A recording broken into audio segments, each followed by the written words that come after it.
now I would like to introduce our next advisory board member, Pankaj Mishra sir from St. Stephen's College.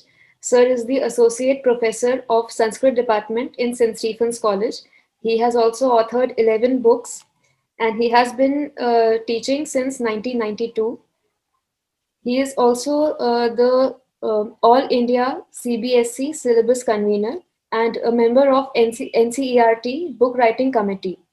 Sir is currently a governing body member of some universities and academic institutions, and he has also been a news anchor in DD and AIR.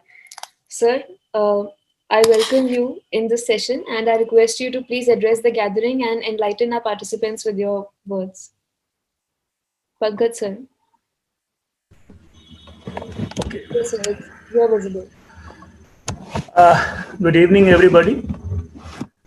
First of all, it is a great pleasure for me to be here for this orientation organized by Sthapana India. Friends, the topic is very, I think you can say कि brainstorming, ये जो अपना विषय जिस विषय को लेकर के आप लोगों की ओरिएंटेशन की बात यहाँ की जा रही है वो बहुत ही महत्वपूर्ण है। मित्रों देखिए, जहां तक भारतीय संस्कृति या भारतीय सभ्यता या भारतीय परंपरा, भारतीय आचार और भारतीय विचार, जिस किसी भी कॉन्टेक्स्ट में अगर आप भारत की व्याख्या या भारत की परिभाषा करने की कोशिश करेंगे तो नेचुरली हमें अपने पास्ट को देखना ही पड़ेगा, अपने उस एंशिएंट ट्रेडिशन, एंशिएंट कल्चर को जानना ही पड़ेगा, समझना ही पड़ेगा। और मैं समझता हूं कि उसी चीज को ध्यान में रख करके जो स्थापना ने एक टॉपिक, बड़ा ही सुंदर टॉपिक लिया है, लॉस्ट बिजनेसेस। और ये कितने, देखिए कह सकते हैं कि इसको ये रेलेवेंट है आज के लिए कि जब लोग आज चांद पर हम अपनी जमीन खरीदते जा रहे हैं, लेकिन साथ में अपने उस अतीत को भूलते जा रहे हैं, अपने उस पास्ट को भूलते जा रहे हैं, जिससे भारत का नाम भारत रहा। ध्यान रखेंगे, भा का मतलब है यहां पर एक पूरी तरह से जो एक ऐश्वर्य, जो जिसने पूरे विश्व के ऊपर राज्य किया अपने ज्ञान से, अपनी प्रतिभा से, अपने शास्त्रों से, वो भारत अगर अपने अतीत को भूल जाए तो मैं नहीं समझता हूं कि ये भारत के साथ न्याय होगा। और शायद यही चीज ध्यान में रख करके जो विषय आपके सामने डाला गया वो है द लॉस्ट बिजनेसेस। अब आते हैं, हम बात करें कि ये क्या हमारे पास बिजनेस लॉस्ट है। हमारे पास कौन सा ऐसा प्रमाण है जिसके कारण हम कह सकते हैं कि हमारे पास, हम पहले व्यापार में उन्नत थे, और ये व्यापार में उन्नत थे, ये यहीं से शुरू नहीं होता। हम आज यहां से खड़े होकर के नहीं देखते, हमारे पास आर्कियोलॉजिकल प्रूफ्स भी हैं। अगर गुजरात के लोथल की चर्चा आती है, अगर उस डॉक यार्ड की चर्चा आती है, तो पहला प्रश्न यही बनता है कि what was the purpose, what was the use of that dockyard. भाई क्यों वहां पर हमें बंदरगाह है, क्यों वहां पर हमें ये मिले?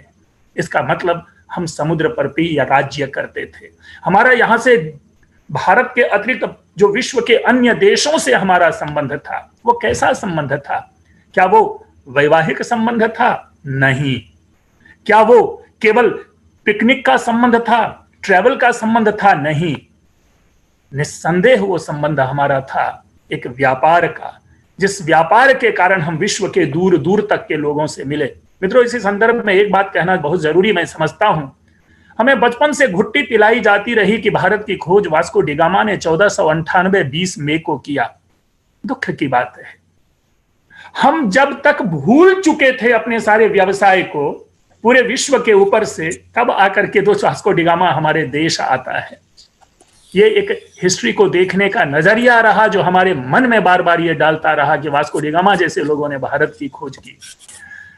अगर आप कालिदास के साहित्य को पढ़ेंगे, you will have to major the business उसमें मेंशन किया गया है। इनिशियली जो फर्स्ट एक्ट में हम पाते हैं, जहां पर चाइना के साथ डायरेक्ट हमारा ट्रेड है, उसका मेंशन किया गया है चीनांगशुक, दैट सिल्क क्लोथ के बारे में।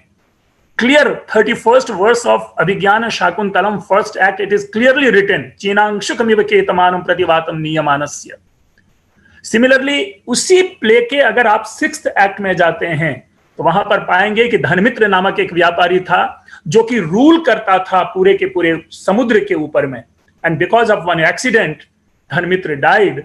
और अब ये दुष्यंत के लिए ये परेशानी हो गई थी कि उसकी उस ह्यूज प्रॉपर्टी को किसको दे। हमें हमारे लिए यही जानना है।